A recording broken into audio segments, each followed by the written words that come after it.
What's up guys, TheMainManSWE here, hoping you're all doing awesome as always. Welcome back to Tag 2 and a video on Mr. Baek Do-san, Hwarang's master. I think it's called Sabumnim in Korean.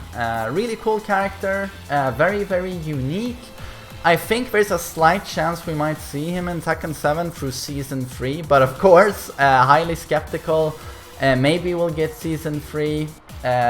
If we get a Season 3 and new characters, Baek could happen. There's a chance. I'm skeptical, but there's a chance. So, might as well make a video on the old man. Really cool.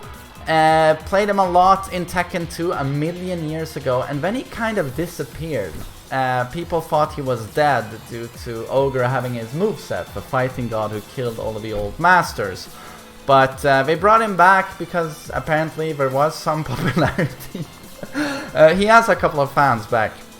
So he came back in Tekken 5 and he had a lot of new animations, like he could do some cool shit like this. Wow, what am I doing? The Flamingo Council here. It's kind of cool. And his animations were reworked. Hunting Hawk had a new animation. Baek has a lot of beautiful kicks. He's kind of cool to look at, if you ask me. It's kind of a cool character. But the character is incredibly weak. In Tag 2, he was pretty much labeled as one of the worst characters in the game. I'm gonna demonstrate some of his moves. Most of all, it was terrible tracking that held him down. And that coupled with a lot of strings and stuff that had a lot of highs, which you could duck.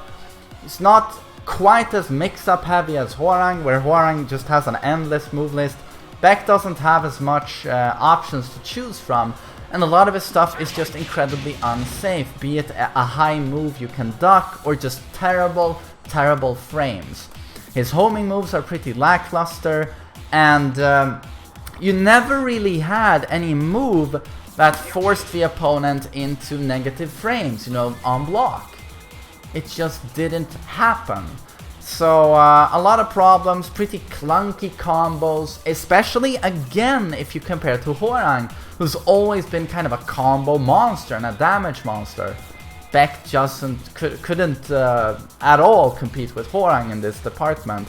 And to be honest, he can't compete with Hwarang in any form, any sort of way. So those who enjoyed the Taekwondo stuff, they went with Hwarang instead. Unfortunately, the master always was in the shadow of his pupil, his student. But let's take a look at some of the stuff. So on the good side, his back free manual Flamingo had some of the best evasive properties in this game. And of course, a design decision on the developer's part. They put in that if he got your back, your rear, he would destroy you. You would get obliterated. So this was a design decision that the back free, when you get into it, it already takes a big step towards the right, but if you keep mashing up immediately and your opponent is doing an attack, you'll get his rear just like that. You'll barely have time to blink, you'll be in his rear, and then you'll do ta-ta-ta, ta-ta, ha-ha, hoo. And it's just a million damage. And again, I made a video on this, speaking only about this combo and setup because it is so dramatic and so strong. But if Baek was your partner, you know, and you ended up in rage, which happened all the time after a tag assault, whatever, you tag him in and just hope you would get this. And with rage, it was just absurd, the damage. You could actually death combo people with rage here, depending on your partner and depending on proximity to the wall. So that alone actually was among pro Baek players one of the reasons they felt he actually was slightly competitive. It was mostly about the strength of back free and getting this back turn combo. So that was one thing that was very unique to Baek and incredibly powerful.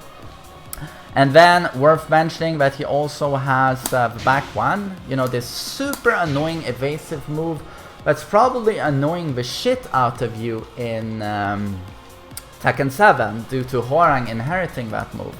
But where it is on block -13 for Hwoarang in Tekken 7, it's actually -9 in Tag 2. It's perfectly safe. So again, when it comes to evasiveness and just evasive tools, Baek actually is very competitive. And then you have his Flamingo forward 3, which also has been inherited by Hwoarang. Fucking Hwoarang just takes all of Baek's cool shit. This move forward 3, it's super good in Tekken 7, and it was super good when it was introduced. Maybe it was in Tekken 6 or Tag 2. But it is a fantastic move. He had lackluster homing, but in his Flamingo stance, you could always do forward 3. It's not a homing move, but it pretty much tracked like a homing move, both sides. And of course, if you get counter hits, you've just launched the opponent. You get a combo. And a normal hit, it knocks down, and it's pretty damn good on block. I think it's like 0 or -1.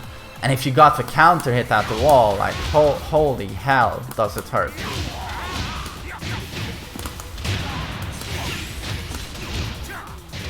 Yeah, you could really do some absurd shit with this.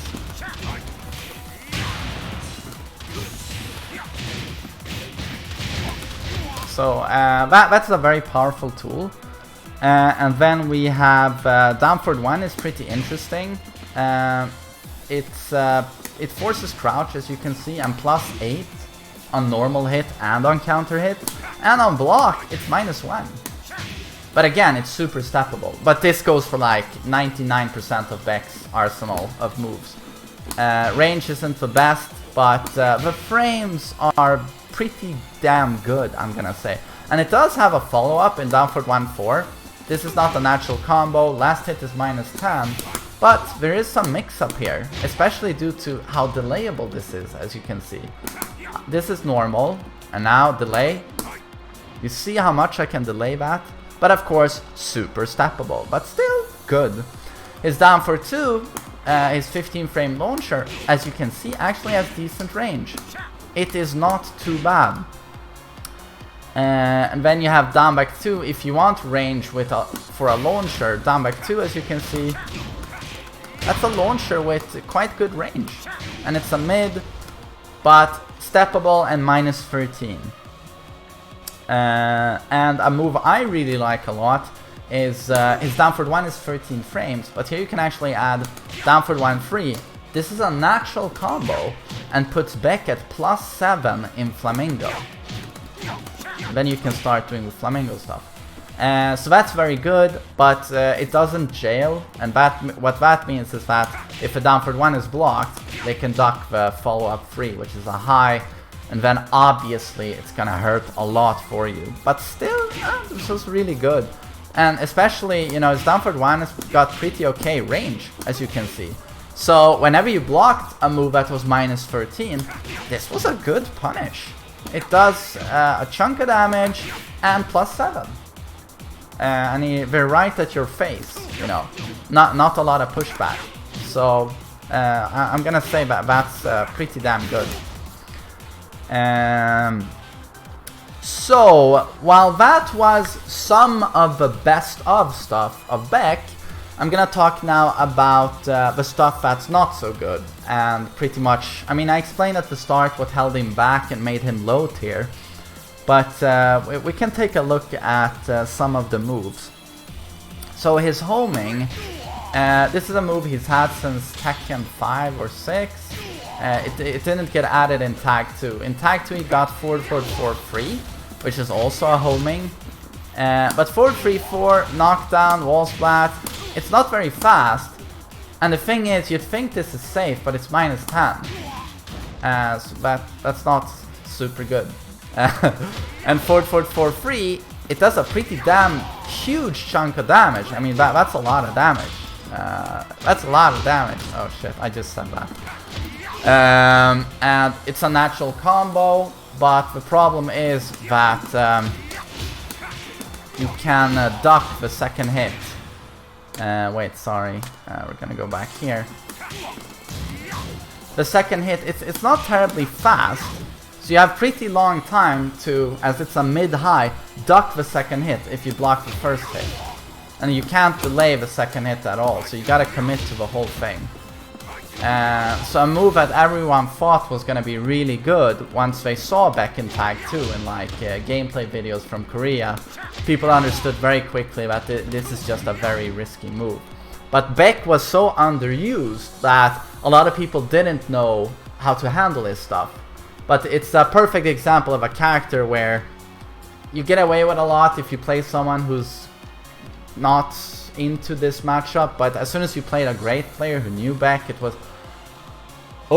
was such a uphill battle, you know, to try and get any form of success with the character. So homing overall not very good, but of course you could quickly do Flamingo into forward 3, which was a good option, but again, the forward 3 in itself is 19 frames, and then you have to count in the time going from back 3 Flamingo into it. It's not a massive delay, but you can't call that fast in any way. And interestingly, he got a sweep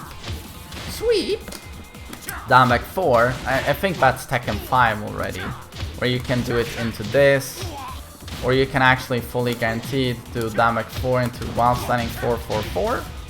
It's pretty decent, and it has some crushing, as you can see. He ducks down a lot. It's got pretty decent range, but the risk reward on this sweep is laughable. It's just laughable. I'm gonna demonstrate it.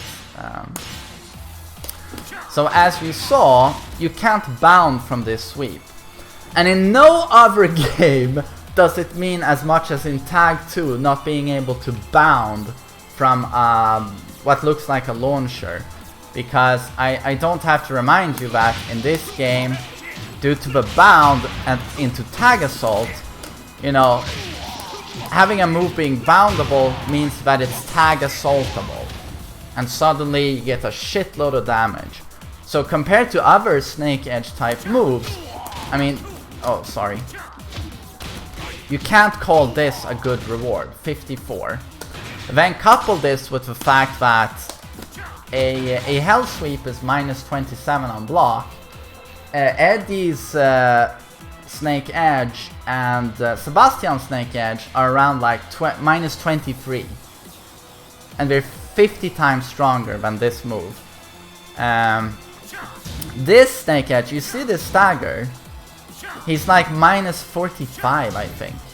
So here, not only can I launch you, I can block and then drink a cup of tea and then do my biggest launcher on you. I have literally 5 years here to make sure I punish Baek as hard as possible. So any character you played, you would just pick their biggest, absolutely biggest launcher. No matter how slow it is gonna connect here. So Kazuya, I can just do very slowly CD3. That was a punish. So literally any move you have, no matter how slow, will work here. So the risk reward on Baek's sweep there is absurdly tilted into the opponent's favor. So yeah, that just sucked.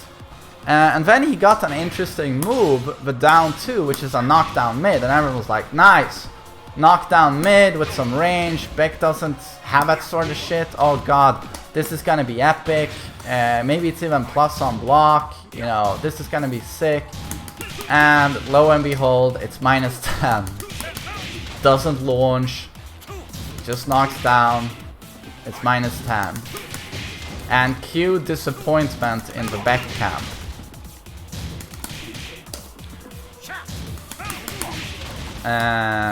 To be honest, on Tag 2's release, More so than from any other character camp or character team, I would hear from Baek players that they were hoping Tag 2 was gonna get a balance patch. I mean, not so much talking about the really dumb shit like Capo Back 1-4, but they just felt like Baek was just so terribly designed in a balancing perspective that they have to patch this game so Baek actually becomes a workable character. But of course, no patch was ever released for Tag 2 when it came to balancing, unfortunately. And interestingly, with his punishment, I told you guys the down for 2 was quite alright, but his hop kick is 20 frames fast, well, slow. Normal hop kick 15 frames, Baek hop kick 20 frames. So just a terrible hop kick. And it's not like it had godlike range to compensate. Just pretty fucking terrible. And it's also minus 13. It's not like it got safer due to the slow speed. No, minus 13 like other hop kicks. And of course at 18 frames you had the down back 2 for a longer range launch at least. Wow, Capo. But it's not like it's, oh shit, it's not like it did a shitload of damage. That's 24 on counter hit. And the follow-up hit had to be down back 3, which kind of neutered the damage. So this was never seen as a fantastic launcher by the Baek community. Am I actually dropping the follow-up? There we go. So yeah, not a lot of damage. So when it came to launchers, down for 2 was the fast thing. Had a pretty decent range, but yeah, it's not like it's gonna launch from these ranges. And then everything was kind of slow. So 18 frames is what you had to settle on. And then he got what I thought was like a super cool string, and I was like, oh my god, this is so sick. Forward 1-2. But then you realize that it's mid-high-high, and then it's just not very cool anymore. The first 2 hits are natural combo, so that's nice. But the thing is, it's not terribly fast he does those first 2 hits. It's actually kind of slow, so if you just duck after the first hit. But this is if someone's spamming this. But, and then you can see Baek's tracking in action, you see? I'm not ducking the last hit, I'm sidestepping it. Oh shit. This goes for pretty much anything Baek does. It's so fucking slow. But yeah, this is just an absurdly punishable string. You're never safe here. Yeah, terrible string. Too bad, because the animation is really sick, if you ask me. And then, you know, Kalsi has forward 4 to initiate pressure, great frames. Baek has a knockoff forward 4, but this one is minus 3 on block. But then you have follow-ups like forward 4-3, forward 4-4. Both of these are interruptible by a dick jab. You can actually dick jab in between both of these options, and you will interrupt Baek and have frame advantage. You can do forward 4 into Flamingo, which is interesting, but you're still at minus 3. So a jab is gonna interrupt any option you have there. Of course, you can do mind games here and initiate the bullshit step. But yeah, it's just not fantastic to say the least. Really cool move is Baek's halberd, I think it's called, lightning halberd, 3+4. One of the coolest moves ever, in my opinion. It looks so sick. And it is actually, if they block it, it actually is +2. It's minus 12 on its own, but if you cancel it into Flamingo like so by holding forward, you're actually at +2. So that's pretty cool. But the problem here, of course, is that this is not a mid-high or a high-mid attack. It's a high-high. So you're taking a pretty fucking big risk doing this move. So unfortunately, it looks really cool, but just not amazing by any standard. And then we have, let's see, another cool string he got, down 4-4. With the last hit being delayable. The first move on hit, the low, has terrible frames even on hit. So here, you can do anything after that connects. It's not a natural combo. Even if it hits, you're very free to move afterwards. And of course, interrupt him. You can't delay the last hit, but if he does, you can strike him. The full thing is -11, if he should do all of it. But of course, the frames are so bad on the low that you can very easily, even on hit, really fuck him up, you know, if he commits to the whole thing, or just down 4-4 on its own. And of course, well, I mean, not of course, but down 4-4 on block, you know, even if I don't attempt to punish this at all, if he just does down 4-4 like this, not a natural combo, and -9. So he just loses his momentum completely. And again, he can add the last kick that is super steppable. It's -11. If he delays it just the tiniest bit, you can 1-1-2 in between. So that's what I had prepared for you guys. And of course we can show his trademark CD3 that he's had since Tekken 2. That's his big launch. But yeah, compared to Hwoarang's Just Range Skyrocket, I mean, talk about always being overshadowed by your student. It's highly punishable. It has pushback, but it's just super fucking minus. Oh, I'm failing? Okay, I gotta dash the electric a little bit. Can I... Oh, okay, it's not -18 at least. But it's probably around -16. Baek fan, please correct me. It's just bad. It's kind of sluggish as well to come out. And of course it's Baek, so you're just gonna know that I don't even have to lab it, you just know it's gonna be super steppable. Yeah, both sides. So yeah, unfortunately, as I said at the start, the character is enormously linear, kind of sluggish, terrible frames, hard to do sluggish combos that are not very flexible, don't do a lot of damage.